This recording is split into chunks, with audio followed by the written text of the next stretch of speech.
Bonjour à tous, rebonjour. Donc, je vais juste vous présenter la table ronde et ensuite je laisserai la main à Olivier Masbou et j'invite les intervenants à la table ronde à prendre place pendant juste que je présente quelques positions de jeunes agriculteurs.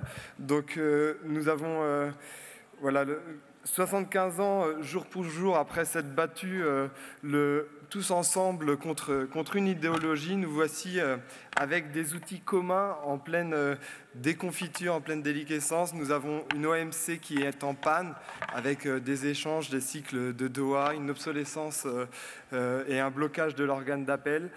Cette situation de blocage a laissé la place au lancement de nombreuses négociations bilatérales dans de diverses régions, avec les plus emblématiques pour nous, comme le CETA, le TAFTA, le Mercosur. Ces négociations ne sont pas sans conséquences sur le secteur agricole européen et français. Nous sommes particulièrement vigilants quant à la présentation de ces modèles et à la préservation de ces modèles et aux standards de production française et européenne. Nos positions sont portées sur 4 grands axes. Le premier est sur l'export avec une offre différenciée pour conquérir des marchés internationaux valorisants. Le maître mot est que l'export doit aussi nous permettre de capter de la valeur et de générer des revenus aux agriculteurs. Il faut savoir structurer nos filières, adapter l'offre et la demande à la demande, mettre en place une stratégie de filière grâce et via les interprofessions capables de répondre collectivement ensemble à ces différents marchés. Il nous faut aussi favoriser le regroupement de l'offre au sein de ces filières et de ces interfilières pour pouvoir, encore une fois, répondre collectivement en créant, par exemple, des plateformes. Nous devons promouvoir aussi les produits français, mettre en avant la qualité de nos produits via les signes de qualité. Étendre l'obligation d'étiquetage de l'origine des produits à l'ensemble des pays de l'UE et valoriser les logos de la marque France. Mettre en place une réelle stratégie de coopération entre les agriculteurs du monde. Ne pas créer de compétition entre agriculteurs, mais des réseaux d'échange permettant de renforcer ensemble une agriculture familiale et donc la création de valeur sur l'ensemble du territoire international. Notre deuxième point est porté sur des accords équilibrés avec le respect de la production européenne et française pour nous. Jeunes agriculteurs dénoncent l'ensemble de ces accords bilatéraux tels qu'ils sont construits, sans pour autant rejeter le principe d'échanges commerciaux à l'échelle internationale. Ces accords internationaux, selon nous, jeunes agriculteurs, devraient être raisonnés en termes de complémentarité, au service d'une sécurité alimentaire pour un grand ensemble des pays, pour un grand ensemble régionaux, et pour une agriculture familiale, plutôt qu'en termes offensifs ou défensifs. La question de la sécurité alimentaire ne doit pas être résolue par la seule approche commerciale. C'est aussi par cette logique qui détruit et qui favorise la baisse du nombre d'agriculteurs. Nous savons aussi que laisser cours au libre marché peut avoir des conséquences violentes et désastreuses pour notre économie. Le blocage à l'OMC laisse augurer de beaux jours à ces accords bilatéraux et menace des pans entiers de nos agricultures. Notre troisième point est la revendication d'une place spéciale de l'agriculture dans toutes les négociations multilatérales ou bilatérales. Parce que la sécurité alimentaire et le droit à l'alimentation ne peuvent pas être des arguments commerciaux. Parce que l'agriculteur est l'un des sujets les plus conflictuels dans toutes nos négociations. Jeunes agriculteurs s'opposent à la signature d'accords qui mettent en péril d'un certain nombre de filières agricoles et qui revendiquent des traitements différenciés pour l'agriculture. Enfin, le dernier thème fort à jeunes agriculteurs est bien évidemment la représentation de ces derniers. Tout à l'heure, nous avons fait un petit focus sur le sommet international et sur les réseaux qui sont en train de se mettre en place pour les jeunes agriculteurs.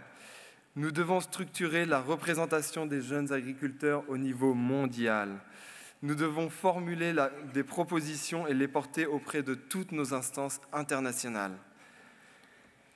Nos propositions sont sur les 3 thèmes, l'installation, le changement climatique et les organisations de filières, avec par exemple la création, encore une fois, de cette filière. Fort de ces positions et en plein dans les timings où l'on entend des signatures imminentes du Mercosur d'un côté et démenties par le ministère en même temps de l'autre côté, je vais laisser le soin aux intervenants de nous expliquer leur point de vue sur ces nouveaux modes de commerce et surtout nous donner des solutions et votre avis sur les impacts, qu'ils soient positifs ou négatifs pour nous, agriculteurs. Bonne table ronde. Merci. Merci Basile Faucheux. Bonjour à tous, je me présente, Olivier Masbou, je suis heureux de vous retrouver, certains d'entre vous, puisque j'étais parmi vous il y a 2 ans à Dunkerque. Alors je sais que les jeunes ça tourne vite et vous êtes jeunes de moins en moins longtemps, mais j'espère qu'il y en avait quand même déjà il y a 2 ans à Dunkerque. En présentant ce congrès, votre président a dit que cette table ronde, ce débat devait être le moment d'une prise de hauteur pour votre syndicat. Je suppose que c'est pour ça que nous sommes en bas et que vous êtes en haut. Je vais tout de suite vous présenter nos invités. Denis Deschamps, qui est à ma droite, qui est enseignant en géoéconomie et qui est consultant aussi, qui donne conférencier sur ces sujets-là.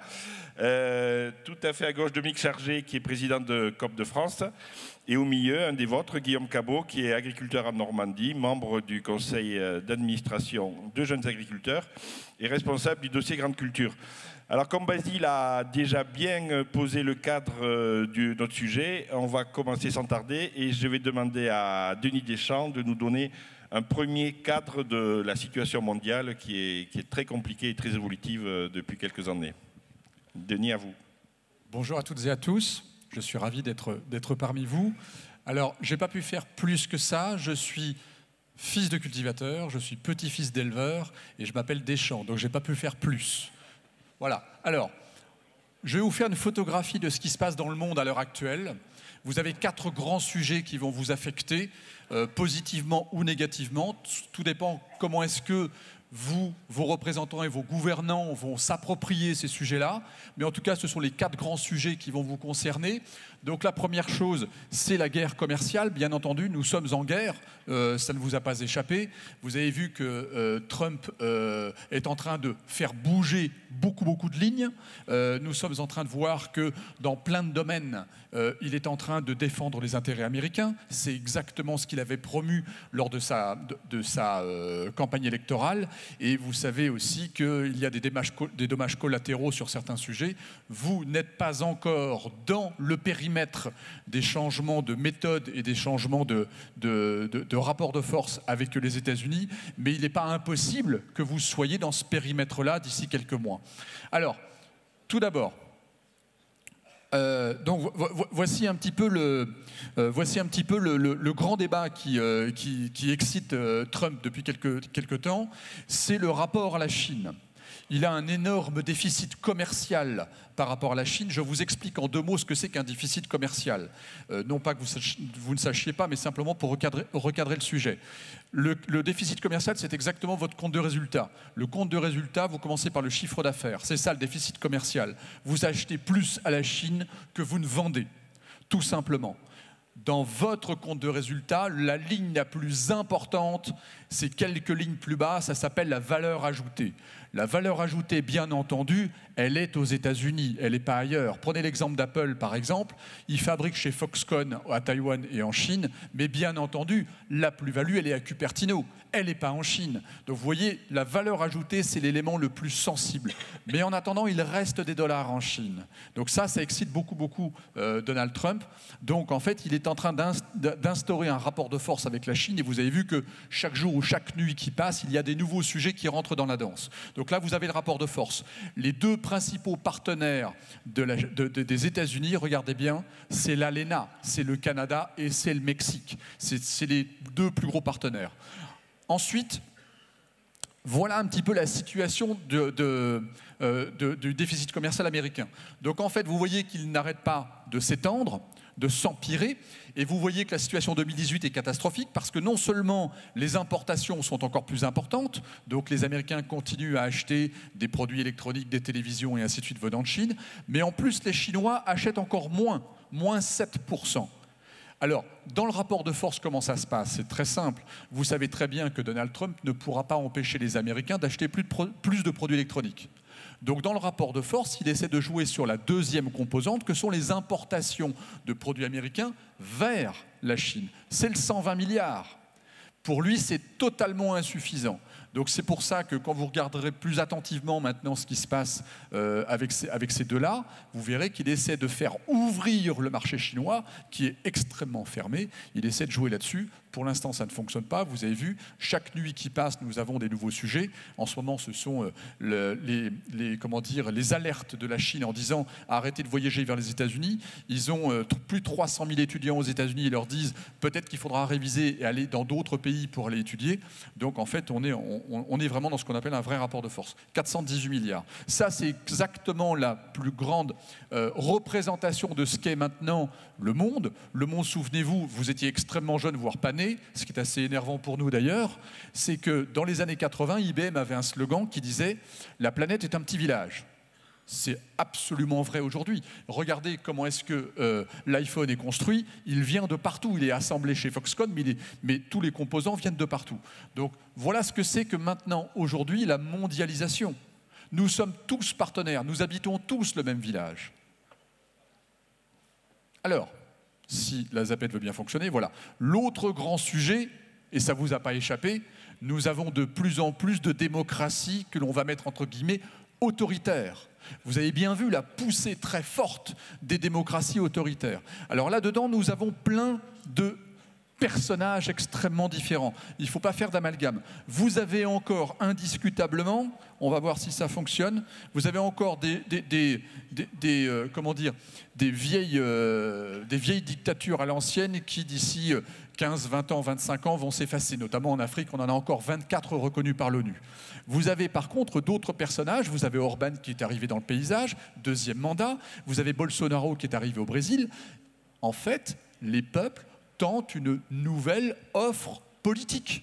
Le Brésil a une classe politique extrêmement corrompue. Le peuple a envie d'essayer d'autres offres politiques. Orban, c'est ça aussi. Regardez la situation de l'Europe, soyons clairs, regardons-nous en face. En Europe, vous avez l'AfD qui fait 17%. En Allemagne, vous avez Vox. Vous avez vu Vox, la percée qu'ils ont fait, ils n'existaient pas il y a 3 ans, ces gens-là. Vous avez vu les 3 démocraties du Nord? Un matin, on s'est réveillé aux législatives, 17%. Pourtant, les démocraties du Nord, on ne peut pas dire qu'il y a un véritable problème chez eux. Donc vous voyez, la Ligue du Nord en Italie, c'est un phénomène qui est en train de se passer et on a maintenant des représentants politiques qui sont beaucoup plus autoritaires qu'avant. Alors, ça, c'est une des cartes les plus magiques du monde. Ça, c'est la carte de la démocratie dans le monde vue par l'ONU. C'est une vision anglo-saxonne du monde. Soyons très clairs, c'est une vision anglo-saxonne. Vous demandez la même carte aux Chinois ou aux Russes, elle n'aura pas les mêmes couleurs. Alors vous avez bien vu que quand c'est rouge ou noir, ce sont des grands vilains méchants pas beaux, hein, on est d'accord, hein. Bien, moi je voudrais juste vous alerter sur une petite chose, juste pour réveiller vos consciences. Aux États-Unis, vous avez vu le système politique qu'ils ont? Ils ont des systèmes de grands électeurs. Donald Trump a été élu avec 2 millions de voix de moins que Clinton. Est-ce pour autant qu'ils doivent donner des leçons au monde? Nous, en France, ça ne vous a pas échappé, on a eu le traité de Lisbonne qui a été présidé par Valéry Giscard d'Estaing. Le traité de Lisbonne a été refusé par le peuple français. Et juste derrière, vous avez Sarkozy qui l'a fait passer par le Parlement. On a bien un petit peu mis les mains dans le cambouis de la démocratie pour que ça passe. Vous voyez? Donc moi, j'attire votre attention, par exemple, sur la Chine et sur la Russie. Alors, dans mon parcours, j'ai fait des études de philosophie. On va séparer la chose philosophique de l'exercice démocratique. Ce sont des démocraties. Même si ça nous fait tordre le nez, ce sont des démocraties. Par contre, leur exercice démocratique est très autoritaire. Indiscutablement, ne nous trompons pas, bien entendu. Cependant, il se passe des choses très importantes dans le monde à l'heure actuelle. 19e congrès du Parti communiste chinois en novembre de l'année dernière. quand nos journaux français s'énervaient en disant « Oh là, attention, on a un nouvel empereur dans le monde, Xi Jinping a fait sauter le verrou des 2 mandats maximum et maintenant on va se retrouver avec un empereur à vie ». En réalité, il s'est passé une chose beaucoup plus fondamentale lors de ce congrès, c'est qu'il a dit la chose suivante: nous avons le meilleur système politique au monde pour gérer des gens et gérer une économie. À partir de maintenant, on va en faire la promotion. C'est très important cette affaire. Parce qu'à partir de maintenant, on va avoir 2 systèmes, entre guillemets, démocratiques en concurrence dans le monde. La démocratie promue par les Américains, avec tout le talent qu'on leur connaît en Afghanistan et en Irak, hein, on est d'accord, hein. Nous, Français, en Libye, hein, soyons d'accord. Bien, il faut aussi savoir se regarder. Et bien maintenant, les Chinois vont proposer leur offre politique de socialisme à la chinoise. Donc je suis prêt à vous parier l'apéro, même si vous êtes nombreux, on risque de finir tard et fatigué, mais je suis persuadé que dans 25 ans, l'Afrique aura un autre visage. L'Afrique aura un autre visage. Vous avez bien vu qu'ils sont arrivés par le terrain en Afrique depuis 25 ans en faisant des installations d'infrastructures. Ils continuent d'ailleurs. Par contre, en parallèle de ça, ils vont passer par le haut, par le volet politique. Donc ça changera le visage de l'Afrique. Donc maintenant, on a bien 2 systèmes politiques en concurrence. Alors, regardez en France. Nous, quand vous voyagez beaucoup, vous remarquerez que la France est un tout petit peu perçue comme arrogante, quand même, et donneuse de leçons. Regardez en France, pourquoi on exigerait des Russes, ou qu'on exigerait de nos amis chinois, qu'ils aient une démocratie pure et parfaite avec des droits de l'homme, alors que nous, il nous a fallu 169 ans pour installer la démocratie. On a remis des rois, on a fait la Restauration, on a eu Napoléon. Vous voyez ce que je veux dire? La démocratie est un outil. C'est un outil précieux. Par contre, quand on joue avec la démocratie, quand on l'affaiblit, on a des accidents démocratiques. Vous savez, la loi normale, elle s'inverse dans ces cas-là et les extrêmes prennent du poil de la bête. Vous voyez? Donc la démocratie est un très très bel outil. C'est l'outil le plus intelligent qu'on ait inventé pour gérer des hommes, mais c'est un outil fragile. Donc laissez-leur du temps aux Chinois, donnez-leur 50 ans, 100 ans de plus, et vous verrez, quand vous voyagez en Chine, chers amis, forcément vous voyagez en Chine, vous êtes la jeune génération qui voyageait beaucoup plus que notre génération. Quand vous allez à Shanghai ou à Pékin, les jeunes générations, maintenant, elles sont la classe moyenne, elles achètent des BM et des Audi aujourd'hui, hein, soyons clairs. Ces gens-là, dans 10-20 ans, ils vont exiger une autre offre démocratique, ils vont exiger du multipartisme. Forcément, ça fait partie du sens de l'histoire. Donc la Chine va évoluer, comme elle évolue déjà au niveau du commerce, au niveau de la consommation. Donc la Chine va évoluer. Alors, maintenant, l'autre très très gros sujet, c'est la démographie. La démographie, c'est la bombe atomique, la bombe H. Il va falloir, on va avoir des très très gros rendez-vous. Regardez la situation en 2015, ça ce sont les chiffres de l'ONU, et la situation en 2050. La Chine est stable. Par contre, vous avez vu l'Inde, de 1,4 milliard, on passe à 1,7 milliard. On va voir tout à l'heure la densité de l'Inde, je ne sais pas où on va les mettre, les 400 millions de plus, mais on va avoir de véritables problèmes pour la nourriture, bien entendu, pour l'espace, l'occupation de l'espace, et il y a un autre volet également. Moins de 0,5% de l'eau dans le monde est potable. Ils ont tous des fleuves ultra pollués en Chine et en Inde. Vous avez vu les rendez-vous qu'ils vont avoir, ces gens-là? Ils vont être obligés de travailler avec nous. Ils vont venir nous voir. Forcément, ils vont venir nous voir. Donc, Denis, pardon, oui. L'Union européenne, c'est combien d'habitants pour nous situer dans à peu près? Alors, malheureusement, l'Union européenne, très très bonne question. Ce n'est pas un pays, c'est un continent, donc il n'apparaît pas. Mais on va avoir à peu près une population stable, vieillissante, on va être autour de 350-380 millions d'habitants. Le point important, regardez le Pakistan, 189 millions d'habitants, on passe à 310, mais le pire, dans une démographie incontrôlable, c'est le Nigeria. Je vais vous citer une anecdote. Le Nigeria, 182 millions d'habitants. En 2015-2016, ils se sont dit, on n'est pas trop sûr de nos chiffres. On va faire un petit recensement. Alors le Nigeria, vous allez à Lagos, ça explose de partout. Hein. Le recensement indique qu'ils sont plus de 200 millions d'habitants. L'épaisseur du trait, c'est 10%. L'ONU n'a déjà pas prévu, dans les 399 millions d'habitants, déjà cette épaisseur de trait. Vous voyez un petit peu la dynamique qu'il y a derrière? C'est une population extrêmement jeune, c'est la population la plus jeune du monde. 14,8 ans. 50% de la population en dessous, 50% de la population au-dessus. il va falloir leur trouver du travail, il va falloir les fixer sur leur territoire, les nourrir. Donc on a des très très gros rendez-vous avec un certain nombre de populations. Ça, c'est la population mondiale. Rien à redire, elle est correctement équilibrée, aucun problème. Je vous ai éclaté cette pyramide-là en 2 pyramides. Les pays en voie de développement, ça vient de la Banque mondiale, donc c'est encore une ancienne terminologie, pays en voie de développement. Et regardez bien, alors donc population très jeune, regardez bien, c'est la même échelle. Pays développés. Vous voyez? On a un vrai problème. Vous le voyez, le million de Syriens là, dans le creux en bas? Voilà, ça c'est très concret. Tout le G7, en incluant la Russie, est concerné par le même phénomène. Le Japon, population vieillissante, hein, ils ont une population qui va être divisée par 2 en une génération, en 100 ans. Et nous, on est pareil en France. En Allemagne, l'Allemagne a un vrai problème. Vous avez vu à Noël ce qu'a dit Merkel? Après le million de Syriens, il nous faut maintenant, tous les ans, 200 000 immigrés de plus pour nos industries. Donc ils laissent ouvertes leurs frontières pour 200 000 immigrés de plus tous les ans. On a tous le même problème en Europe. Ensuite, ça, c'est la population mondiale depuis l'an 1000. Je crois que le graphique parle de lui-même. Vous allez avoir du travail, chers amis. Vous allez avoir du travail. Donc, on a une population qui est exponentielle. Pour l'instant, elle n'est pas contrôlable et pas contrôlée non plus. Ça, c'est les passages de milliards. En ce moment, on est sur un rythme de 10 à 12 milliards, 10 à 12 ans pour chaque nouveau milliard de population. Ça, c'est la natalité, hein, c'est la population de moins de 15 ans, graphique de l'ONU. Vous voyez qu'en fait, l'Afrique est extrêmement jeune et vous avez une dynamique de natalité qui est très forte. Alors, en Afrique, c'est un petit peu particulier parce que vous avez, suite à la religion, des contextes un petit peu différents. Et lorsque vous avez des familles avec plusieurs femmes, il faut savoir que dans la religion musulmane, dans certains pays, on ne se fait reconnaître comme favorite du mari parce qu'on a le plus d'enfants par rapport aux autres femmes. Donc on est dans des phénomènes culturels. Donc vous voyez que ça ne va pas s'arrêter demain matin, ce phénomène-là. On est sur une tendance lourde et la culture est très longue à faire évoluer. Ensuite, la carte la plus importante de la journée, c'est la densité. Vous avez vu ce qui se passe en Inde?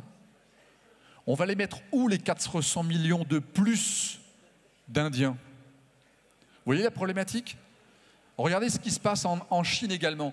Attention, dans 50 ans, tout le monde a les orteils dans l'eau là-bas. Hein. Bangladesh compris, 200 millions d'habitants de Bangladesh. Dans 100 ans, tout le monde est sous l'eau là. Hein. On va avoir des mouvements de population très importants. Très, très importants. Vous voyez comme quoi l'ONU a des vrais rendez-vous? Et bien évidemment, vous êtes associés à ces rendez-vous. Vous êtes forcément associés à ces rendez-vous. Maintenant, le dernier gros sujet qui va nous concerner, c'est la route de la soie. C'est le déploiement chinois de ces infrastructures.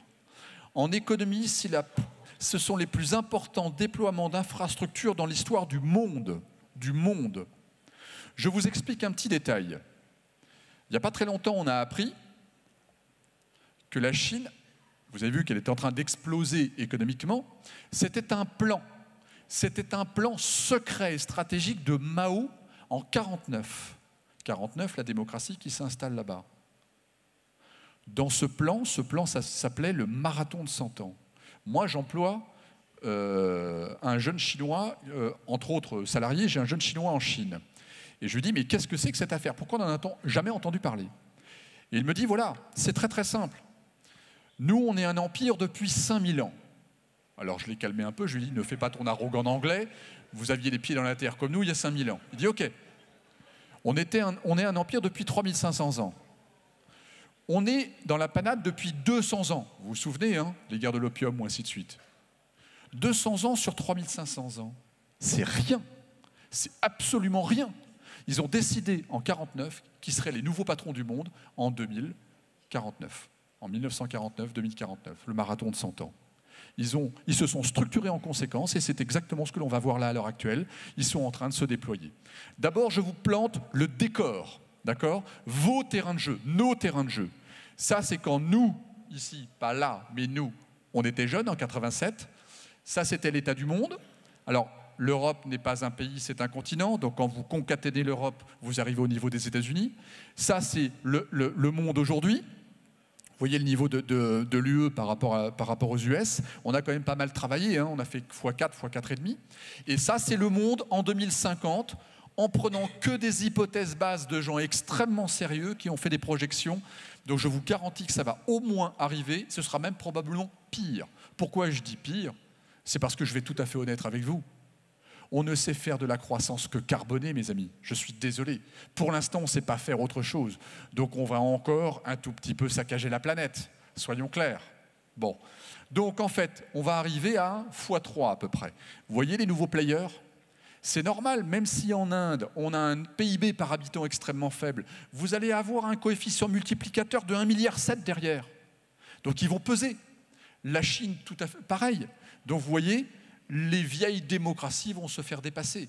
On n'est jamais que 300 ou 400 millions d'habitants, les États-Unis et l'Europe. Donc ça, c'est le terrain de jeu. Ça, ce sont les anciennes routes de la soie, avec le départ de la route de la soie qui est à Xinjiang. C'est là où, en fait, vous avez l'armée des soldats en terre cuite. En réalité, je vous explique en 2 mots ce que c'était que les routes de la soie, il y a très longtemps, 2e siècle avant Jésus-Christ. C'est très simple. C'était des caravanes d'indépendants qui allaient chercher la soie et les épices en Chine, et qui ensuite les transportaient jusqu'à la Méditerranée, et les Vénitiens les faisaient remonter vers le nord de l'Europe. Donc c'était ça, les routes de la soie. Ça n'avait rien de chinois. Les Chinois ne sont jamais sortis de leurs frontières, ils ont même plutôt été souvent envahis d'ailleurs, et c'était simplement des caravanes. Mais le coup de génie de Xi Jinping était de se raccrocher à une grande idée philosophique pour créer la confiance et créer un dynamisme dans sa population pour que tout le monde joue le jeu. Dans la foulée, Poutine a utilisé la même philosophie, et lui, il a vendu comme idée à son peuple, on va recréer la Grande Russie. Et pour recréer la Grande Russie, il faut qu'on remette sur pied la Grande Armée. Et depuis 5 ans, il a énormément investi dans l'armée. C'est l'armée la plus moderne du monde aujourd'hui, l'armée russe. Et derrière, dans la foulée, ça ne vous a pas échappé, Trump, avec America Great Again, c'est pas par hasard que c'est arrivé sur la table, cette affaire. Et l'été dernier, on a un nouvel arrivant qui a vite appris son nouveau métier de dictateur. D'ailleurs, celui-ci, c'est Erdogan, où il est en train de vendre à son peuple l'Empire ottoman. Ça va être compliqué parce que l'Empire ottoman était assez vaste autour de la Méditerranée. Il ne va pas se faire que des amis, mais en tout cas, c'est le sens de l'histoire, c'est des grandes idées. Je vous renvoie à vous et moi. Nous, en Europe, chers amis, ça va être compliqué de trouver une grande idée européenne. On n'en a pas. On s'est fait la guerre pendant 1000 ans. Ça va être difficile de vendre à certains pays en Europe l'idée de Charlemagne ou l'idée de Napoléon. Vous voyez ce que je veux dire ? On a une énorme histoire commune, mais on n'a pas une grande idée commune. Donc c'est là où nos gouvernants doivent inventer et doivent se réinventer d'ailleurs. Voilà un petit peu la fiche de la Chine. Hein. Donc clairement, soyons clairs, ils ont un patron. Vous avez bien vu qu'en ce moment, les pays qui se développent, ce sont des pays qui ont des vrais patrons. Les États-Unis ont un patron. Erdogan, on peut dire tout ce qu'on en veut, il essaie de patronner son pays. La Chine et la Russie, ils ont un patron. C'est indiscutable. En Europe, on a un patron en Europe ? Objectivement, est-ce qu'on a un patron en Europe? Moi, j'en vois 4 ou 5. Président de la Commission, non élu, hein, très puissant et non élu. Hein. Président du Parlement, président de l'Eurogroupe, président de l'Eurozone. On aime beaucoup les fantaisies en Europe. Président de la BCE. Alors, s'il y a un job qu'il ne faut surtout pas prendre, même s'il est très très bien payé, c'est patronne de la diplomatie des 28. Hein. Vous voyez ce que c'est elle qui nous défend. Hein. C'est pas une blague. Hein. Donc, elle va finir en burn-out, hein, je pense. Donc, voilà, eux, ils ont un patron. Ça, c'est ce qui se passe en Chine. Pour vous donner un ordre de grandeur de la dynamique chinoise, ils ont un nouveau gratte-ciel tous les 5 jours. Je parle de gratte-ciel, je ne parle pas de bâtiment R+5 pour les habitations en France. Hein. C'est un vrai gratte-ciel à l'américaine. Hein. Un gratte-ciel nouveau tous les 5 jours. Voici ce qui se passe économiquement. Vous avez à droite le PIB chinois. Vous voyez, la courbe exponentielle. Donc, ils ont bien investi, ils ont bien structuré leur pays en amont pour arriver à avoir ce phénomène-là. Vous avez vu le PIB par habitant? Quand ces gens-là, dans 50 ou 70 ans, auront le même PIB que nous, et ils l'auront, c'est sûr. Imaginez la courbe de droite. Je crains que le bâtiment ne soit pas assez haut. Ils vont redevenir l'Empire. Ça, c'est la réalité du monde. Je ne veux pas vous faire peur. C'est la mécanique qui est en train de se mettre en place. C'est une évidence. Voilà. Donc le monde d'aujourd'hui et de demain, il est en train de basculer vers l'Asie. Donc nous, vous et moi, on a grandi sous un tropisme américain. On le voit encore aujourd'hui, vous avez vu les commémorations ce matin. On a grandi sous un tropisme américain. Nos enfants vont grandir sous un tropisme mondial avec une influence asiatique incontestable. Alors, les Chinois n'ont pas d'alliés, ils sont en train de se faire des alliés avec les BRICS et les BRICS Plus qui se sont mis en place une semaine avant le 19e congrès du Parti communiste chinois. Les BRICS, il faut préciser peut-être. Les BRICS, oui. Alors les BRICS, c'est une invention de Goldman Sachs dans les années 90. En fait, nous, en finance, on ne sait pas ce qu'on va vendre comme idée tous les matins à nos grands investisseurs. Et Goldman Sachs a eu l'idée de dire on va concaténer les 5 pays qui ont le plus de potentiel de croissance sur la prochaine génération. Et on va en faire une sorte de concept, donc de SICAV, si vous voulez. Et si vous achetiez l'idée, eh bien, on va probablement gagner de l'argent. Je vous donne des chiffres très concrets. Donc vous avez Brésil, Russie, Inde, Chine, Sud-Afrique, BRICS. Voilà ce que c'est. En 1995, c'était 10% du PIB mondial. Aujourd'hui, c'est 30%. Ils ont fait x3. Vous avez 50% de la croissance mondiale. Bien évidemment, ça ne vous a pas échappé. Hein. L'Inde et la Chine sont en train de se militariser à vitesse grand V en ce moment. L'Inde est le plus gros acheteur de matériel militaire dans le monde en ce moment. Hein. Et ça fait 40% de la production, consommation d'électricité. Regardez l'infographie de droite. Nous, vieux pays, très vieux pays, on a des croissances assez molles. Regardez les BRICS au-dessus. Je vous ai détaillé ça, je vous les ai pondérés. Nous, on va faire x2 sur la prochaine génération sur nos PIB. Eux, ils vont faire x22. Vous voyez bien que c'est nos clients. Directement ou indirectement, c'est eux qui sont sur les Champs-Élysées chez Vuitton, mais c'est eux qui vont vous acheter votre blé, chers amis. Forcément. Ce seront les plus gros acteurs économiques du monde, et la croissance est là-bas. Alors, pour vous planter le décor très concrètement, ça c'est la population active. Ils étaient 620-630 millions d'actifs en 90, aujourd'hui ils sont 800 millions d'actifs en Chine. En Chine. Je vous ai mis une comparaison de salaires. Les salaires montent très vite en Chine. Dans les 37 villes industrielles chinoises du départ de la route de la soie, vous savez, là où c'est très pollué, on ne voit jamais le ciel bleu, les salaires montent entre plus 10 et plus 25% par an. Ils commencent à avoir des pénuries de main-d'œuvre. Et d'ailleurs, ils commencent à délocaliser ces gens-là. Ils commencent à délocaliser en Chine, au Vietnam pour le textile notamment. Ils délocalisent en Afrique. J'ai vu des usines de semi-conducteurs de 100 hectares. Bon, je viens du milieu agricole, je sais ce que ça veut dire un hectare. Hein. 100 hectares, c'est grand. Une usine, hein. C'est très très grand. Hein. Et donc, vous voyez la dynamique. Et regardez bien l'infographie suivante. La classe moyenne. La classe moyenne, c'est celle qui achète des BM et des Audi. Hein. Ils sont déjà plus que l'Europe et les États-Unis réunis aujourd'hui, sont 110 millions. Ce sont ceux qu'on voit sur les Champs-Élysées. Xi Jinping a dit à Noël, vous les vieux pays, soyez contents, on vous a envoyé 130 millions de touristes l'an passé. 130 millions. C'est eux qui dépensent le plus. 1 000 € par personne. Vous avez vu ce qu'il a dit, Xi Jinping, quand il a été sur le perron de l'Élysée, quand il y avait notre président avec Merkel et Juncker? Vous vous souvenez de ce qu'il lui a dit? Xi Jinping leur a dit, vous là, l'Europe, ce que vous avez fait en 300 ans, nous on l'a fait en 40 ans. Vous voyez le rapport de force, comment il est en train d'évoluer? Ça ne peut pas être plus clair. Donc la classe moyenne, ils ont une nouvelle classe moyenne tous les 7 ans, une classe moyenne allemande tous les 7 ans. Ils sont en train de grandir, ils sont en train de grandir.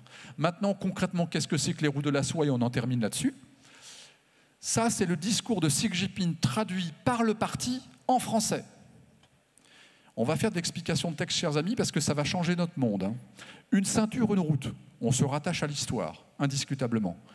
Le troisième mot important, c'est révolution. Attention, ce garçon, il a grandi avec le petit livre rouge. Hein. Une révolution dans un esprit de chinois, ça veut vraiment dire ce que ça veut dire. Hein. Ça veut dire que la table ne nous plaît pas, on renverse la table, maintenant c'est nous les patrons. Hein. Et son ambition est très claire, qui va remodeler, parce que ça veut dire que ça ne nous plaisait pas avant, donc on va remodeler ça, la géographie économique mondiale. Donc en fait, le terrain de jeu ne leur plaisait pas jusqu'à maintenant, maintenant ils vont prendre la main sur cette table-là. Et il a continué en disant plateforme de coopération gagnant-gagnant véritablement mondiale. C'est ça le marathon de 100 ans. Donc, très concrètement, ça ressemble à quoi? Ça, ce sont les anciennes routes de la soie. Ça, ce sont les nouvelles. Donc, en fait, ils sont en train de se rapprocher de leurs clients. Ils vont jusqu'au détroit de Malacca à Singapour, ils vont jusqu'en Iran, ils remontent aussi jusqu'à Moscou, ils vont de l'autre côté de l'Inde au Pakistan, parce que l'Inde ne veut pas rentrer, comme l'Union européenne d'ailleurs, ne veut pas rentrer encore dans les routes de la soie. Donc il y a un rapport de force qui est en train de se mettre en place. Donc voici exactement ce qui se passe. Ils sont en train de se déployer de la Chine jusqu'en Europe. Le montant des investissements est de plus de 1000 milliards de dollars. Vous voyez la machine qui est en train de se mettre en place? Je vous ai augmenté le contraste pour les ports. Ils sont en train d'acheter des ports ou de construire des ports un petit peu partout. PERT et PORC. Oui, aussi. Moi, je me concentre que sur les ports PORT. Et vous avez vu, ils achètent également ou ils construisent des ports en Afrique de l'Ouest. Ils sont en train de se déployer partout, absolument partout. Ça, c'est la fameuse route du Nord qui était ouverte officiellement l'an passé. Vous avez vu, ça raccourcit les distances. Donc on va nous polluer notre pôle Nord, hein, on est d'accord. Donc en fait, on est en train de déployer encore plus d'outils pour le commerce. Et je vous prends juste un seul exemple. Je pourrais vous en donner pendant des heures. On pourrait déployer ce sujet-là pendant 2 ou 3 heures, chers amis. Donc ce sera pour un autre jour. Mais regardez très concrètement. Entre autres infrastructures, vous avez le canal du Panama. S'il y a une guerre demain, souvenez-vous, ils voient à 100 ans, ces gens-là. Hein. Ils ne voient pas au trimestre prochain comme aux États-Unis. Ils voient à 100 ans. S'il y a une guerre, c'est pas impossible qu'il y ait une guerre. Ça fait 70 ans qu'on est en paix dans le monde. Sur les 100 prochaines années, c'est pas espéré, mais rien n'est impossible avec l'humain, vous le savez très bien. Le canal du Panama, c'est américain, ça vous a pas échappé non plus. Donc s'il y a une guerre, demain, il est fermé, le canal du Panama. Eh bien, ils sont en train de faire construire leur propre canal, au Nicaragua. Vous avez vu la différence de taille? Et pourtant, le canal du Panama vient d'être doublé. Hein. 50 milliards, ils amènent l'argent, les gens, les matériaux. Ça, ils ont commencé la construction à Noël, c'est prévu pour 2025. Voilà ce que c'est que les infrastructures chinoises. Vous voyez le déploiement qu'ils sont en train de mettre en place? Alors, qu'est-ce que c'est que la Chine aujourd'hui et demain? La voici, et on termine là-dessus. Eh bien, en haut, vous avez une copie de l'A320. Vous savez que l'A320, c'est l'avion le plus vendu dans le monde, avec un immense succès. Il y a un avion, un A320 qui n'a jamais volé en Chine. Et en fait, ils l'ont copié, le voici, il s'appelle le Comac 919. Ils en ont construit un 3e à Noël, ils tournent tous les jours, ils sont en train d'accumuler des heures de vol pour les certifications.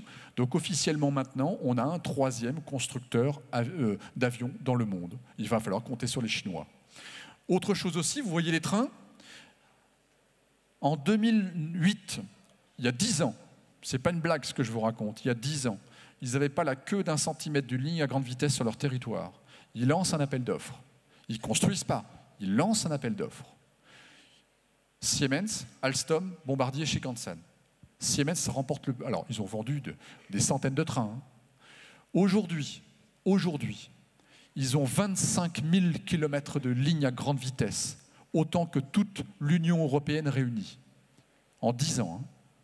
Ils vont continuer à déployer leurs lignes à grande vitesse. Dans le coup d'après, je pense, dans les 10 prochaines années, on va avoir des lignes à grande vitesse qui vont aller chez les clients, c'est-à-dire l'Europe de l'Est puis l'Europe de l'Ouest.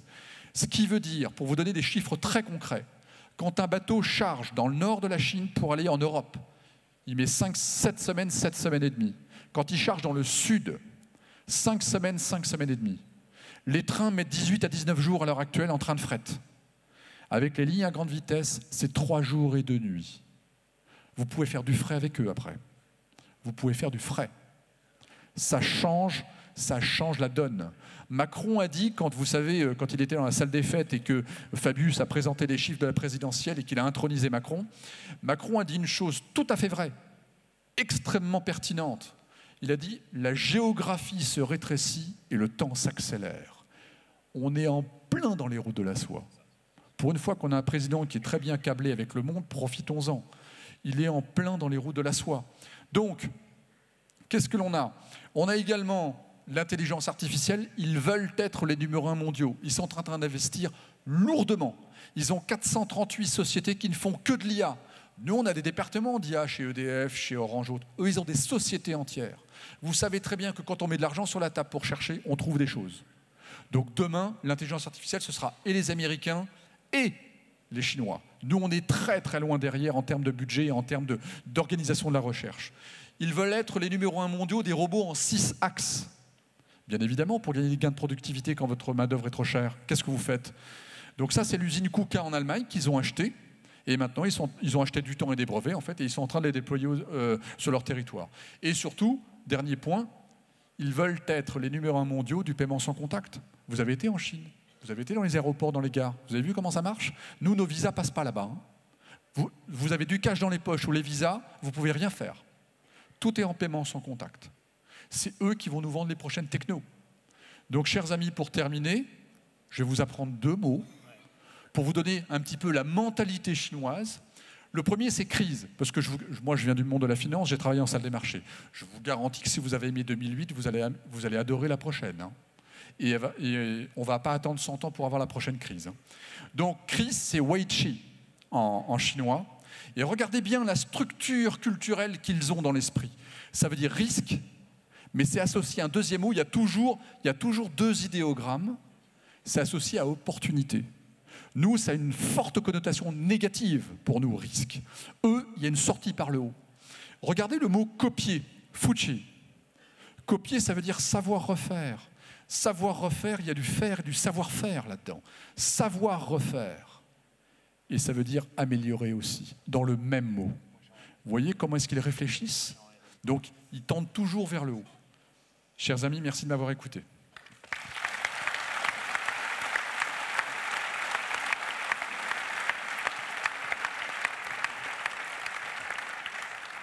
Merci Denis. J'habite le quartier chinois à Paris, donc je suis complètement rassuré pour mon avenir.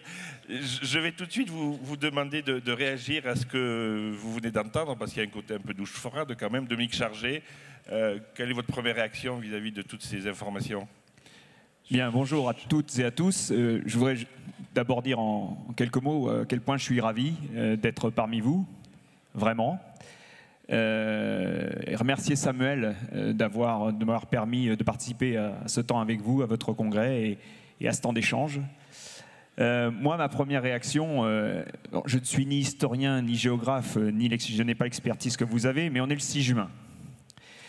Et je pense que vous venez de décrire le monde d'après le monde qui était issu du 6 juin, finalement. C'est-à-dire qu'on a eu un monde qui a été équilibré par une bipolarité qui s'est installée le 6 juin, ou en tout cas après la guerre, la dernière guerre mondiale, à Yalta, voilà. Cette bipolarité a commencé à éclater avec la chute du mur en 89. Et on a le monde d'après qui s'installe, qui est un monde plus multipolaire. Et on a 4 grands blocs qui se sont constitués, et vous l'avez dit, sur la base plutôt de régimes autoritaires, qu'ils soient démocratiques ou pas. La Chine, évidemment, les États-Unis, la Russie et l'Europe. Moi, je dis quand même l'Europe, parce que c'est une puissance, à mon sens, économique. Et c'est le moment de s'interroger, justement, sur cette stratégie européenne et sur le positionnement de l'Europe aujourd'hui. Alors, en matière évidemment commerciale, mais aussi en matière de politique interne. Et moi, ce que je me dis, donc on vient de vivre les élections européennes du Parlement européen. Je ne vais pas faire de commentaires. On a un nouveau Parlement qui se dessine, qui s'est dessiné. On a des jeux d'alliance qui vont être modifiés, qui vont donc induire, je pense, des modifications importantes dans l'orientation des décisions. On va avoir une nouvelle commission. Moi, ce que je me dis, c'est que face à ce que vous venez de décrire, l'Europe ne peut pas être la somme de 28 politiques nationales. Ça, c'est pas possible. Et c'est pourtant, je pense, ce que nous sommes en train de faire ou ce que nous faisons depuis quelques années.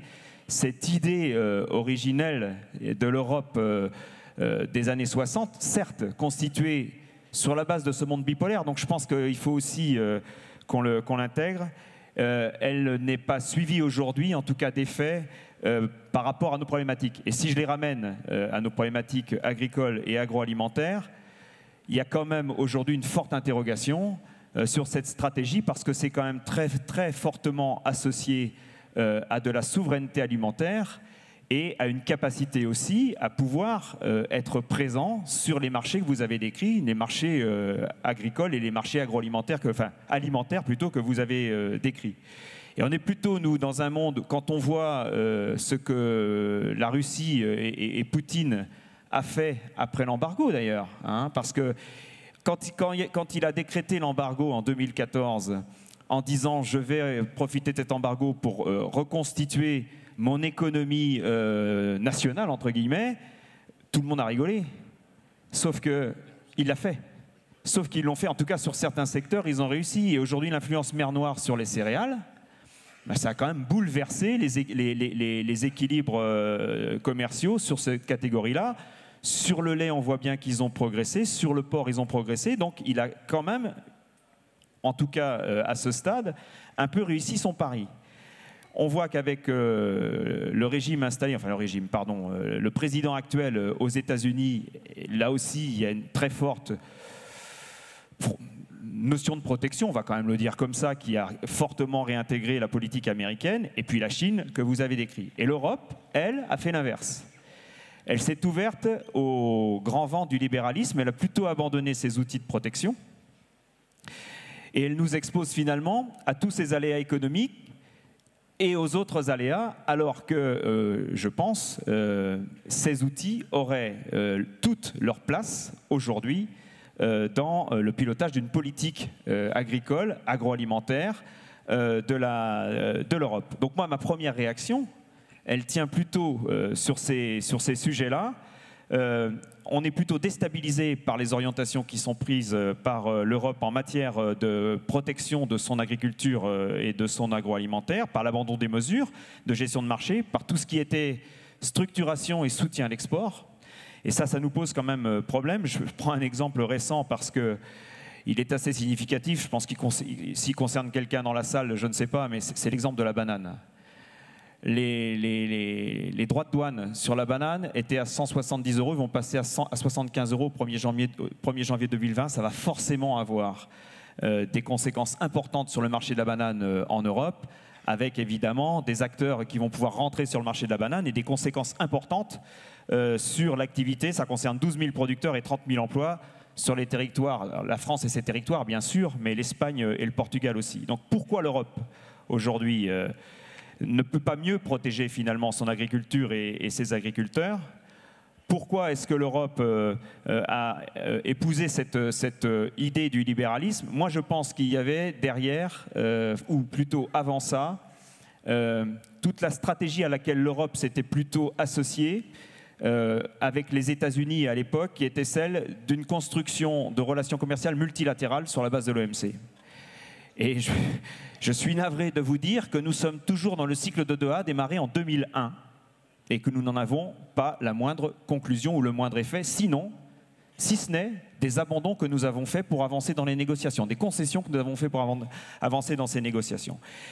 Et si l'Europe doit faire quelque chose, à mon avis, pour son agriculture aujourd'hui et pour ses agriculteurs, bien évidemment, c'est celle de mieux protéger ses agriculteurs, protéger son agriculture, les accompagner dans les transitions, parce que je pense qu'il faut aussi qu'on soit conscient de ce que nous renvoie aujourd'hui la société, on va dire, avancée dans laquelle nous sommes en matière d'un certain nombre de sujets, de préoccupations qui sont liés à l'environnement, qui sont liés au climat, qui sont liés probablement aussi au bien-être animal, et des sujets comme ça, les accompagner dans ces transitions, mais les protéger.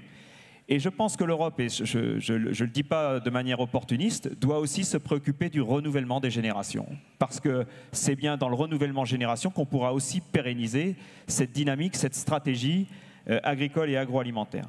Donc voilà, moi, ma première réaction sur les sujets que vous venez de développer, elle tourne autour de cette situation en Europe qui est, de mon point de vue, complètement déconnecté et incompatible avec les grands équilibres mondiaux qui sont en train que vous venez de décrire. Merci Dominique Chargé. Guillaume Cabot, à votre tour, mais en restant sur cette notion d'Europe, j'ai envie que vous alliez plus loin parce que j'ai quand même l'impression que l'Europe qui vient de sortir des urnes des élections de fin mai ne va pas du tout dans le sens que le souhaite Dominique Chargé. D'ailleurs, on ne sait pas trop dans quel sens elle va aller. On ne sait pas donc. Tout d'abord, bonjour à toutes et à tous. Tout d'abord, voilà, on sort des urnes, les cartes vont être rebattues et les commissions vont se remettre en place. Mais voilà, il y a quand même des scrutins des électeurs où il y a des tendances auquel voilà, on retrouve les écologistes qui ont pris de l'ampleur. On retrouve dans certains pays des extrémistes. Voilà. Donc, ce qui fait que sur l'échiquier européen, on va avoir besoin de coalition de façon à regrouper et à avoir au moins une personne qui sera capable de gérer cette Europe et de redonner un cap justement pour faire face à l'échiquier mondial, clairement. Sinon, on va passer totalement à côté de l'économie mondiale. Voilà. Moi, ce qui m'a frappé dans l'intervention de Denis, c'est que finalement, il a parlé du climat, mais de manière négative. Il a dit notamment on ne sait pas faire de la croissance autrement que de la croissance carbonée. Il a donné l'exemple de l'Arctique qui allait être complètement réchauffé. On a l'impression qu'il n'y a qu'en Europe qu'on se préoccupe de cette question climatique et que tous les autres autour de nous, ils s'en fichent complètement. Voilà. Alors, on a raison en Europe de se soucier du climat. C'est un fait. Sur nos exploitations, on voit qu'on a des évolutions, on a des tempêtes qui aggravent nos cultures, on a des sécheresses qui deviennent de plus en plus récurrentes. Et voilà, on doit faire face à ce constat et on doit justement essayer d'influencer nos politiques un petit peu écologistes en prenant en compte justement voilà, les impacts négatifs des autres pays mondiaux. Denis, oui. Alors, ce qui est très important, c'est qu'on s'est rendu compte qu'un grand pays comme les États-Unis peut s'engager et apposer sa signature sur des grands projets, comme Kyoto par exemple, et ensuite retirer sa signature. Les États-Unis, ce sont le plus grand pollueur du monde. Les Chinois font beaucoup d'efforts pour installer, par exemple, du photovoltaïque ou de l'éolien. C'est les meilleurs élèves de la classe avec 120 milliards d'investissements par an.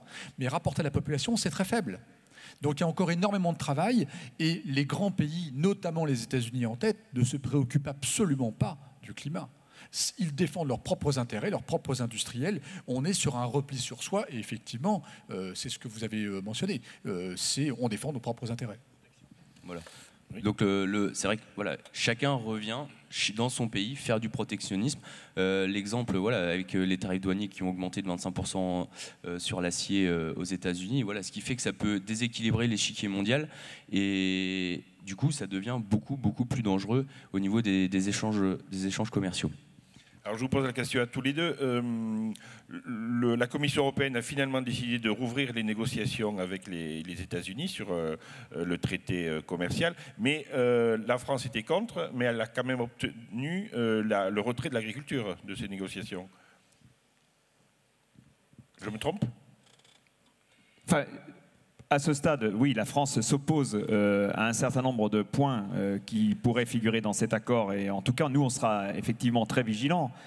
Mais moi, je pense, alors, on aurait préféré, quand on aborde ces sujets, on aurait préféré avoir une situation du monde telle qu'il était imaginé à l'époque de négociations et de positions multilatérales, parce que je pense qu'on était plus à l'aise dans ce contexte.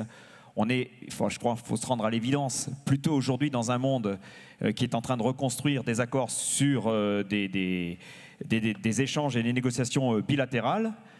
On ne va pas être fermé à toutes les négociations bilatérales, ça c'est juste pas possible et c'est contraire exactement à le sujet qui vient de nous être présenté. Là où il faut qu'on soit prudent dans ce type de négociations, c'est que ces négociations ne conduisent pas finalement à ce qu'on importe l'agriculture qu'on ne souhaite pas chez nous. Donc il faut des règles qui permettent aux agriculteurs et aux acteurs de l'économie agroalimentaire en France et en Europe d'être respectés dans les choix que nous avons faits, dans les choix que nous nous imposons aussi, puisque c'est vrai que moi je partage l'avis de Guillaume. Je ne me vois pas à ce stade dire que la préoccupation environnementale, climatique et toutes les préoccupations que la société nous renvoie aujourd'hui, même si je pense qu'il faut parfois remettre un petit peu de rationnel dans le débat et sortir d'une seule appréciation émotionnelle sur les sujets, je ne me vois pas quand même. Moi, je ne partage pas le point de vue de Trump qui se retire d'un accord sur... je pense que ce sujet est un sujet important dans lequel le monde agricole et agroalimentaire a une place à prendre. Ce qu'il faut qu'il soit garanti dans toutes ces démarches, c'est que finalement, ça n'entraîne pas de distorsion. de concurrence pour l'agriculture et l'agroalimentaire français. Bon, il y a des distorsions intérieures, on en parle et on pourra en parler, mais c'est surtout aussi les distorsions vis-à-vis de nos partenaires. Donc ça, il faut que ce soit des choses claires. Et puis après, je pense qu'on a toute une organisation, et on pourra peut-être en reparler, toute une organisation à mettre en place pour être plus efficace dans la conquête des marchés.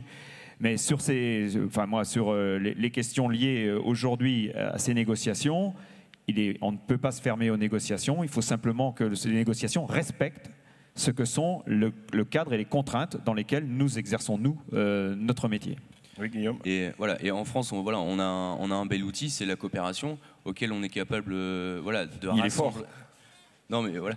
Et auquel on est capable de rassembler les offres, les productions sur nos territoires, et justement, pouvoir mettre en marché et aller exporter. Et justement, l'agriculture française a été reconnue pour la deuxième fois la plus durable au monde. Voilà, c'est parce que c'est l'effort de tous les agriculteurs sur le terrain. Et on a besoin d'exporter nos productions agricoles sur l'échiquier mondial, mais on a aussi besoin d'importer, mais avec nos règles et standards de qualité, comme JA prône. Et il faut savoir que sans augmenter les risques sanitaires, parce qu'aujourd'hui, les marchandises s'échangent de plus en plus vite, mais faut faire attention, et il faut quand même des règles douanières, parce que on peut pas améliorer le risque sanitaire pour protéger la population. Tout à l'heure, dans son introduction, Basile Faucheux a évoqué la notion de plateforme autour de l'exportation. Vous pouvez un petit peu détailler ce qu'il voulait dire ou plateforme au niveau de l'exportation. Oui. La Ferme France a besoin d'avoir des échanges, clairement, parce que quand on a eu ce que Denis Deschamps nous a exposé pendant 30 minutes, on ne peut pas être tout seul, le pays, la France, à jouer tout seul dans son coin. Aujourd'hui, on a besoin de se regrouper, d'avoir une organisation, des ports, des structures, des coopératives, des groupes industriels, justement, pour pouvoir aller sur ces mises en marché. Donc on a besoin de plateformes et on a besoin d'organisations de producteurs, justement, pour être dans tous ces corps-là et pouvoir maîtriser la production agricole et notamment les prix, de façon à ce que ça revienne dans nos revenus au niveau agricole. Denis Deschamps, Dominique Sargé disait l'Europe est une puissance économique, je la compte parmi les puissances économiques, mais ce n'est pas une puissance politique. Est-ce qu'on peut aujourd'hui être une puissance économique sans être une puissance politique? Sincèrement, mais là ça n'engage que mon avis, je ne pense pas. L'Europe est une magnifique idée intellectuelle. C'est une superbe idée. L'euro est une superbe invention. Vous l'avez pas vécu, mais nous, on a connu les désordres monétaires en Europe et c'était une catastrophe dès l'instant où on avait une entreprise. Donc c'est une superbe idée. C'est la première zone économique du monde, l'Europe. Mais on ne peut plus maintenant être seulement sur le versant économique. On est obligé d'avoir un versant politique. Ça, c'est le premier point. Donc ça veut dire que l'Europe a des rendez-vous. Clairement, elle a des vrais rendez-vous pour se structurer, se restructurer. Pour vous donner une image, je pense qu'on a parlé justement de la chute du mur de Berlin. Je pense que la dernière fois où l'Europe a fait un grand pas en avant politique, c'est quand Mitterrand et Kohl se sont donné la main. Depuis, on a fait, soyons honnêtes, on a fait une conquête territoriale sans guerre, la première fois dans l'histoire de l'Europe. On a amalgamé un certain nombre de pays de l'Europe de l'Est après la chute du mur de Berlin. On s'est agrandi, on est 28, 27 Ils étaient très demandeurs. Exactement, mais à l'inverse, nos structures politiques n'étaient pas prêtes pour ça, et on a un rendez-vous avec l'histoire qui est colossal. Dominique? Oui, enfin, je partage, je souscris parce que pour l'avoir vécu, dans le secteur laitier en particulier à l'époque, c'est vrai que 2004 et l'entrée des 10 pays de l'Est est une modification importante. Alors je ne sais pas comment l'exprimer, mais c'est une évolution majeure dans le fonctionnement de l'Europe. C'était, j'allais dire, jusqu'à 2004, on intégrait les pays dans l'Europe par 1, par 2, par 3, mais avec une capacité, entre guillemets, de digestion de ces intégrations qui était soutenable. À 10, le morceau était trop gros pour qu'il soit, pour qu'on puisse l'absorber dans les mêmes conditions. Et pour autant, pour d'autres raisons, qui sont des raisons purement politiques, il fallait le faire. La question n'est pas là. Je m'exprime avec le prisme que j'ai, moi, sur le secteur. Et c'est quand même à partir aussi de ce moment-là, puisqu'il correspond aussi à la mise en œuvre de la dérégulation des marchés, que nos ennuis ont vraiment commencé. Je peux le dire comme ça, effectivement. Et je partage le fait que c'était jouable à condition que l'Europe politique soit capable de se structurer et que le propos que j'ai tenu tout à l'heure en démarrant cette table ronde, que l'Europe ne soit pas politiquement la somme de 28 politiques, mais une politique partagée. Voilà. Et sur les questions liées, puisque, si vous permettez, Guillaume me tendait la perche par rapport aux coopératives, moi je pense que les coopératives ont effectivement un rôle important à jouer parce que ce sont des organisations de producteurs économiques engagées dans la transformation, la commercialisation des produits. Et on doit prendre toute notre place sur l'ensemble des marchés qui s'ouvrent à nous. Et on doit le faire dans des conditions économiques, et je partage, qui permettent aux producteurs de tirer de la valeur, évidemment, de leur production sur ces marchés-là. Et je pense qu'il faut qu'on l'apprécie avec toute la panoplie que vous avez développée et qui s'ouvre à nous. Et ces marchés, ce ne sont pas des marchés de commodité, ce ne sont pas des marchés de dégagement. Ce sont des marchés de création de valeur. Ce sont des marchés dont nous avons besoin. La France, l'Europe d'une manière générale, mais la France en particulier, elle est plébiscitée sur les grandes, dans les grandes régions de consommation du monde pour deux grandes catégories de raisons. La première, c'est l'excellence de la qualité sanitaire de ces produits. Je pense qu'il faut quand même le dire. On a des filières qui sont organisées, qui permettent une excellence qualitative et sanitaire de nos produits. Et on est aussi plébiscité pour, j'allais dire, l'image, ce que recèle l'image de la gastronomie de nos produits. Un consommateur chinois qui consomme un beurre que je connais bien de Bretagne, ce qu'il aime voir dans les publicités qu'on lui propose, c'est des vaches qui pâturent et avec un clocher dans le fond, en fond de photo. Le clocher, c'est le village. Et le village, c'est un microcosme qui est un rêve pour eux. Voilà, c'est exactement. Voilà. Donc, je pense qu'il faut qu'on aille chercher, alors c'est juste pour l'exemple, hein, mais il faut qu'on aille chercher nos places sur ces marchés, sur ce que nous offrent ces opportunités. Voilà. On voit bien que les grands marchés, les grands et les gros marchés à volume, tous ces marchés de commodité, entre guillemets, commodité, c'est pas péjoratif. Commodité, c'est de la matière première dont des industriels vont se resservir pour faire des produits. Mais il faut aujourd'hui, je pense que la carte à jouer par l'Europe et par la France, c'est plus de valeur sur les produits destinés à ces marchés. Et on a la formidable opportunité, vous l'avez mis en évidence, dans ces économies émergentes, de ces classes de population avec un pouvoir d'achat qui croît. Moi, j'avais fait le calcul, il vaut ce qu'il vaut, que la Chine avait à peu près un pool de consommateurs qui a accès à ce niveau de vie, à un niveau de vie qui permet ces consommations, qui est à peu près l'équivalent de la population européenne, et qu'ils ont un rythme de croissance qui permettait d'en intégrer 30 à 50 millions tous les ans. Bon, j'ai fait un calcul comme ça. Ça veut dire qu'il y a des opportunités. Et pour eux, quand ils achètent un produit français avec une belle marque française, ils achètent un peu un produit de luxe. Donc il faut qu'on sache jouer là-dessus. Voilà, et je voulais justement rebondir. Voilà, on a l'identité du territoire à travers nos produits, mais à côté de ça, on a besoin d'avoir les pouvoirs publics à nos côtés, justement, pour nous accompagner dans toutes ces démarches et de façon à pouvoir avancer. Car sinon, la Chine, l'Inde, etc., qui ont déjà des croissances exponentielles, on va encore passer à côté du train. Voilà. Alors, on va vous donner très vite la parole pour poser des questions et réagir, mais il y a quelques tweets qui circulaient. Est-ce qu'on peut me remettre le dernier qui s'adressait justement à Dominique Chargé, voilà, de Baptiste Dupen. Ne faudrait-il pas regrouper l'offre commerciale agricole au sein d'une coopérative unique plutôt que de diluer l'offre, les forces et les moyens?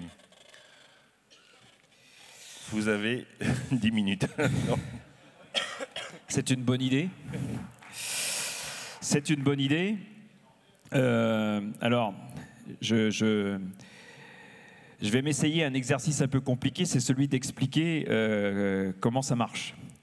D'abord, moi je pense de toute façon qu'on a toujours à gagner à regrouper l'offre. Encore faut-il que les différentes offres entre elles soient compatibles et que les gens puissent s'accorder à le faire.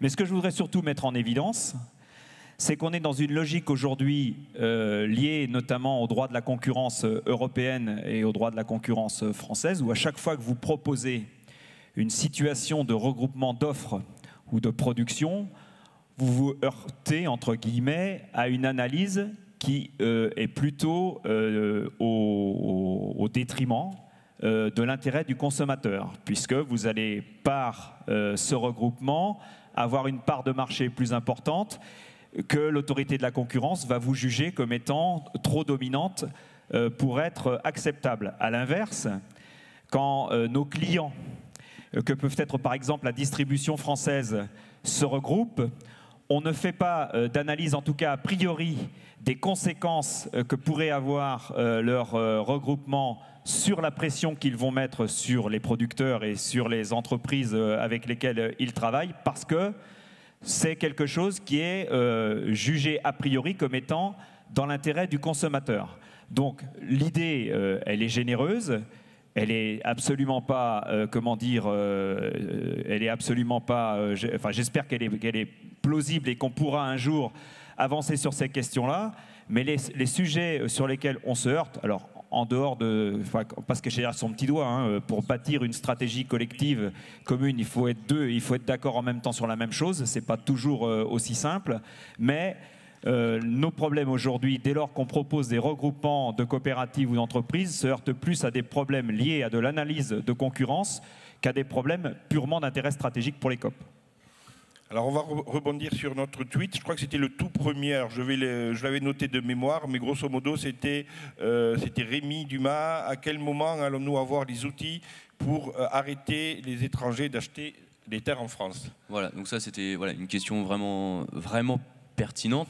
Et voilà, on va avoir la loi foncière qui va s'écrire dans les mois à venir, et ce sera tout le réel intérêt de jeunes agriculteurs donc à se regrouper et à travailler en groupe, et puis de façon à aller être force de proposition dans cette loi foncière, de façon à se protéger, nous, agriculteurs français, à assurer le renouvellement des générations, à pouvoir continuer et installer des jeunes et à pérenniser leur installation de façon à ce que les exploitations soient transmissibles après. Voilà, donc on a tout intérêt à être moteur dans cette loi foncière, de façon à sécuriser le foncier agricole français, de façon à ce qu'on puisse installer des agriculteurs français et non des firmes, multinationales. Voilà. Et il faut que les capitaux, justement, restent français. Denis Deschamps, on fait notamment allusion à ce qui s'est passé il y a 2-3 ans dans le centre de la France, l'Indre-et-Loire. Dans ma région, dans l'Indre. Ouais, oui, l'Indre, voilà, où un groupe chinois est venu. C'est un épiphénomène où il y a une vraie volonté de s'implanter En réalité, c'était un vrai mouvement de fond. Donc la Chine avait acheté 950 hectares. Hein. J'imagine qu'il y a des gens de la région. C'est ma région aussi, hein, je viens de Blois. Donc ils ont acheté 950 hectares. La SAFER n'avait pas pu faire quoi que ce soit à l'époque. 950. Ils ont acheté deux fois le prix moyen qui était négocié à l'époque. Et j'ai appelé le ministère. Je ne sais pas si monsieur le ministre pourrait nous donner des chiffres plus précis. J'ai eu un mal de chien à trouver des chiffres officiels et je pense qu'il n'y en a pas. Les Chinois auraient acheté 15 000 hectares, je ne sais pas Dominique, mais moi j'ai entendu parler de 15 000 hectares en France. Alors ils achètent toutes les terres agricoles qui sont à vendre. J'étais faire des conférences en Afrique et notamment aussi à l'île Maurice. L'île Maurice est une tête d'épingle hein, sur la planète. Toutes les terres agricoles à vendre, ils les achètent là-bas. Par paquet de 100, 200, 300 hectares. Ils achètent absolument tout. De toute façon, c'est un matériau stratégique. Et quand c'est stratégique, ils mettent le prix. Et en fait, ils vont en avoir besoin, pas maintenant, mais ils vont en avoir besoin dans 25 ou 30 ans. Les jeunes générations de Chinois, que sont vos générations, ils ont un mode de consommation alimentaire qui est très différent de leurs parents. Leurs parents ne mangeaient que du riz, ils avaient les pieds dans les rizières. En une génération, on a muté, les jeunes générations mangent comme nous. Donc en fait, il y a moins de riz et plus de céréales dans leur alimentation. Ils savent qu'ils vont avoir des besoins très importants et donc ils sont en train de sécuriser leurs approvisionnements. Moi, sur le sujet, pas forcément complètement là, dans ce sujet-là, mais enfin, Le foncier, tout d'abord, c'est une question primordiale par rapport aux questions agricoles et agroalimentaires. Et je suis, moi, convaincu que ce qui est le plus menacé par rapport à tout ça, c'est notre modèle entrepreneurial dit familial. Alors, familial, c'est un mot sur lequel, de temps en temps, il faut s'expliquer, mais parce que familial, ça veut tout dire et rien dire.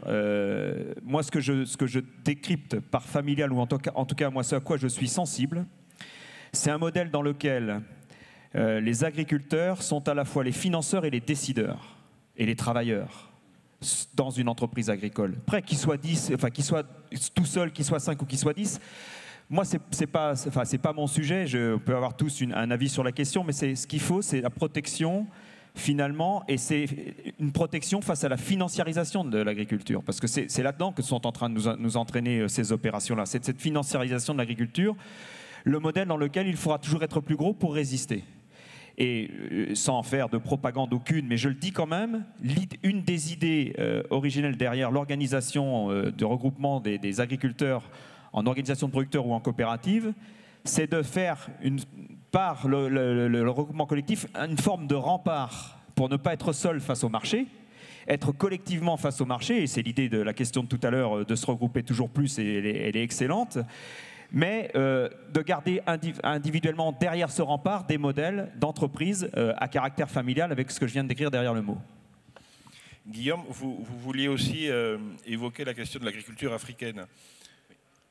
Oui, je voulais justement aussi parler de l'agriculture africaine, parce que voilà, pendant des années, on a eu une politique agricole qui a été structurée avec des quotas, on a eu des subventions à la production.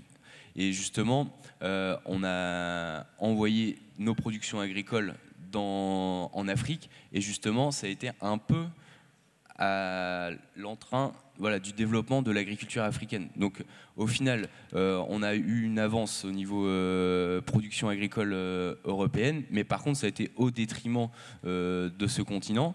Et aujourd'hui, voilà, dans la nouvelle politique agricole commune, il faudra qu'on soit vigilant justement à ce que chacun ait réellement sa place. Voilà, donc ça je voulais le réaffirmer, et justement dans un bloc européen. Il y a l'Union européenne qui vient de mettre en place, c'est tout récent, un groupe de travail sur l'Afrique rurale. L'Afrique, c'est aussi un continent qui doit compter pour nous, qu'on doit avoir dans nos préoccupations pour les années à venir, Denis. Bien sûr, bien sûr. En plus, c'est un peu le frère parce qu'on a des histoires communes avec certains pays. De toute façon, vous savez très bien qu'ils vont avoir une demande colossale, ils vont avoir beaucoup de sujets sur la table, parce que quand vous avez un Nigeria à 400 millions de personnes, il faut forcément déjà, apporter de l'éducation, de la nourriture, du travail. Donc vous allez avoir des mouvements de population très importants en Afrique. Et puis, nous, on a un savoir-faire. Je vous prends un exemple. Moi, j'ai un de mes frères qui a repris la ferme familiale, et en plus, il est un des directeurs d'Accéréal, que vous connaissez forcément. Et en fait, il a été sollicité par un pays qui s'appelle le Gabon, parce que le Gabon a des terres agricoles, mais il n'a pas le savoir-faire ni le matériel. Et le problème, c'est qu'il faut les aider à se structurer, à porter le savoir, le savoir-faire, le matériel qui vient de très loin. Ils n'ont pas de filière de mécaniciens, ils n'ont pas de filière de pièces détachées. Donc vous savez comment ça se passe avec la moisson. Quand on bosse 18 ou 20 heures par jour, on a toujours des petits pépins. Et en fait, vous voyez, il faut organiser tout ça. Ça prend du temps. Ça prend beaucoup de temps. Mais là, on a une carte à jouer pour les aider. Ils ont des ressources, ils ont des vraies ressources. Mais ça va se faire aussi avec le temps, ça ne peut pas se faire en un an. Dominique ? Oui, parce que pour illustrer ce que disait Guillaume, sans parler comme un ancien combattant quand même, mais j'ai eu plusieurs amis qui ont été volontaires du progrès à l'époque sur les pays de l'Afrique de l'Ouest. Et j'avais un copain qui m'avait raconté une fois qu'il avait développé un projet, je crois que c'était au Mali, avec un village pour développer de l'agriculture avec de l'eau. Et puis, tous les 6 mois ou tous les ans, il y avait l'aide alimentaire qui arrivait, qui bénait X tonnes de riz ou et le projet s'arrêtait. Voilà. Et donc ça, effectivement, c'est pour l'illustrer, ça peut pas, c'est évidemment pas comme ça. On dit toujours, il vaut mieux apprendre à pêcher que de donner du poisson. C'est un peu l'illustration. Néanmoins, ça m'amène aussi à dire que dans la stratégie aujourd'hui et dans la politique agricole des États-Unis, l'aide alimentaire fait partie des leviers de dégagement pour permettre de soutenir l'économie interne aux États-Unis. Donc là encore, en matière de distorsion quelque part, ou en tout cas de mesure, c'est évidemment pas acceptable et c'est pas ce que je demande, mais ces questions liées de temps en temps quand même en période d'excédent, et moi je me souviens quand même très bien, c'est évidemment très récent, suite à l'embargo russe, la rapidité avec laquelle on a constitué des stocks pour faire face à la fermeture de certains marchés. C'est vrai que sur ces moments-là, on avait quand même quelques outils de dégagement. Alors évidemment, en étant très, très, comment dire, soucieux de ce que tu viens de décrire et que je partage, ce serait quand même, à mon avis, parce qu'on a quand même mis pratiquement 5 ans à les résorber, quoi, hein, on les a constitués entre 2015, 3 ans en tout cas pour les résorber. Voilà, donc ça pèse aussi, quoi.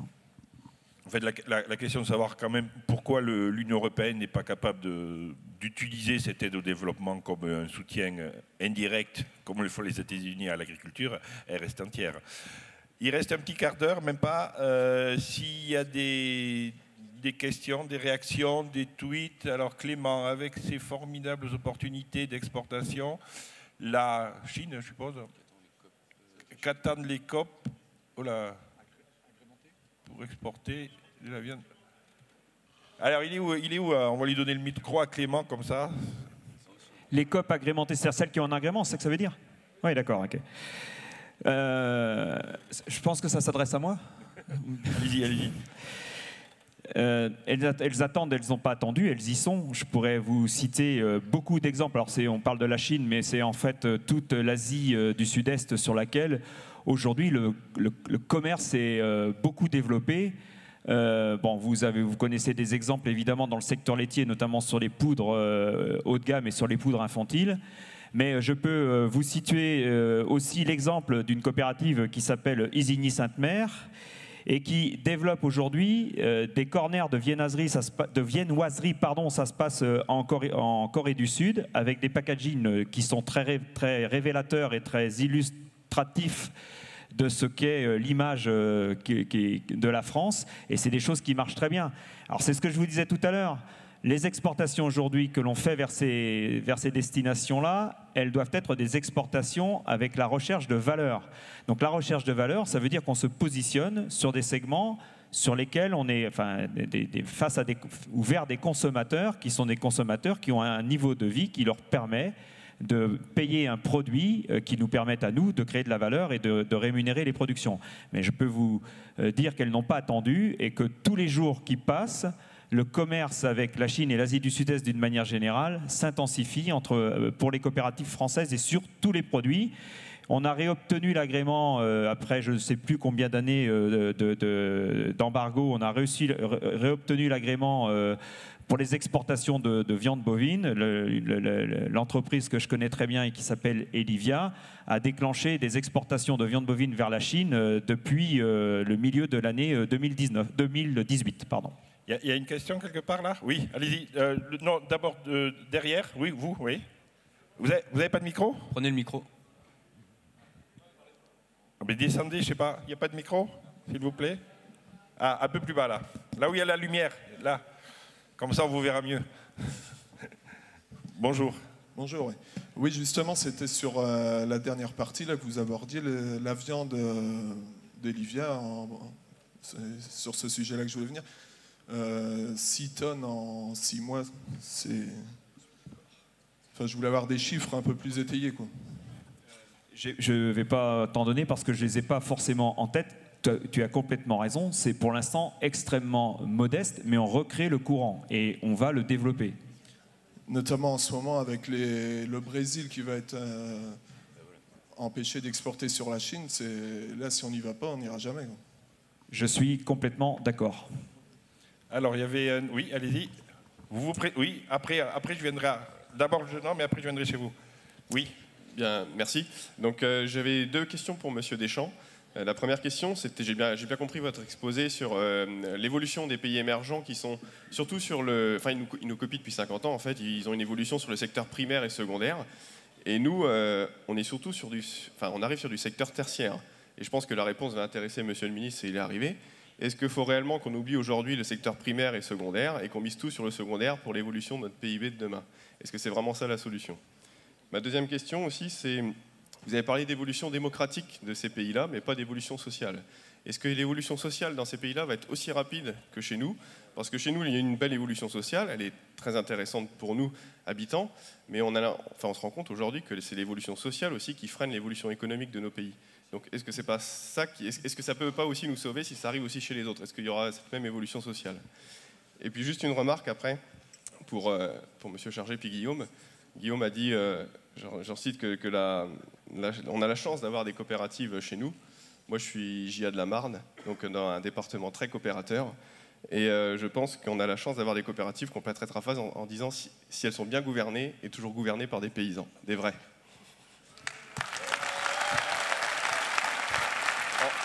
On va laisser Denis répondre d'abord. Allez-y. Merci beaucoup pour ces deux questions, c'est très important et on n'a pas pu les développer avant, bien entendu, parce que le temps était restreint. Au niveau de la structure sociale, ce qui est très intéressant quand on voyage en Chine, alors il y a plusieurs Chines, hein, soyons honnêtes, hein. Il y a la Chine de Shanghai, de Shenzhen et de Pékin, et il y a la Chine aussi des territoires reculés, hein, où ils sont encore dans les rizières. Mais ce qui est très intéressant, c'est que vous avez encore beaucoup de pauvreté, ils vont avoir des rendez-vous sanitaires majeurs, ils vont avoir une explosion du nombre de cancers dans les grandes villes industrielles qui sont ultra polluées, c'est une évidence. Mais ce qui est assez intéressant, c'est que quand vous discutez avec des Chinois, ils ne sont pas malheureux. Ils sont exactement la génération de mes parents, parce que vous êtes un peu plus jeune que moi, où en fait, nos grands-parents étaient ravis de voir nos parents faire des études ou s'installer, devenir plus gros, avoir des fermes plus grosses, parce que je viens de votre métier, donc j'ai vécu ça de l'intérieur. Mon papa a commencé en étant ouvrier agricole, et puis après, il a commencé avec 19 hectares. Et en réalité, ce qui se passe, c'est que les Chinois sont contents parce que le trend est positif. Ils viennent des rizières, maintenant ils travaillent en ville, ils travaillent dans des grandes entreprises ou autres. Donc en fait, ils vont avoir des rendez-vous, et vous savez que le pouvoir politique chinois craint une seule chose, et on l'a vu avec le 30e anniversaire de Tiananmen, c'est surtout pas de soulèvement de la population. Donc ils font tout pour anticiper les demandes de la population, notamment sur les retraites, notamment sur les maisons de retraite. Ils viennent apprendre en France d'ailleurs, hein. Tous ces sujets-là, ils viennent les apprendre en France. Et donc pour l'instant, on n'a pas de mécontentement parce qu'en fait, ils sont sur les années 60-70 françaises. Ils sont tirés vers le haut. Et les choses s'améliorent. Ça s'est terminé par mai 68. Exactement. Et Tiananmen pour eux en anticipation. Alors après, effectivement, ils vont réclamer plus d'équité, plus d'équilibre, plus de social, c'est évident. Ça va rentrer dans le calendrier. Pour l'instant, ce n'est pas trop leur sujet. Et pour revenir sur votre première question, qui est une question très précieuse, c'est que nous, on a fait des choix politiques. Enfin, les politiques ont fait des choix politiques, plutôt, dans les années 80, qui ont modifié la structure de notre pays. Hein, d'une industrie primaire. Maintenant, on est quelques dizaines de milliers en France à être sur ce primaire. On va pas évoquer le volet industriel en France. Je pense que ça a été évoqué plusieurs fois dans les médias récemment, et on est en retard par rapport à l'Allemagne qui a souhaité garder ses industries. Ça, c'est indiscutable. Maintenant, moi, je rejoins ce que disait Dominique. C'est une évidence. On a des savoir-faire majeurs. On sait vendre de la valeur ajoutée. On a dans l'esprit de tous les pays dans le monde, on a un savoir-vivre, un savoir-faire. C'est le bon côté de notre élitisme et il faut savoir le vendre. Le seul problème, et j'aimerais bien que Monsieur le Ministre réagisse par rapport à ça, je vais être tout à fait honnête avec vous, je voyage énormément, je vois des milliers de chefs d'entreprise tous les ans, et on a le temps vraiment d'échanger ensemble. En Allemagne, ils ont une diplomatie économique. En France, on n'a pas de réelle diplomatie économique. Alors forcément, je vais me faire allumer, j'entends bien, je le fais volontairement aussi. Monsieur Le Drian se bouge énormément.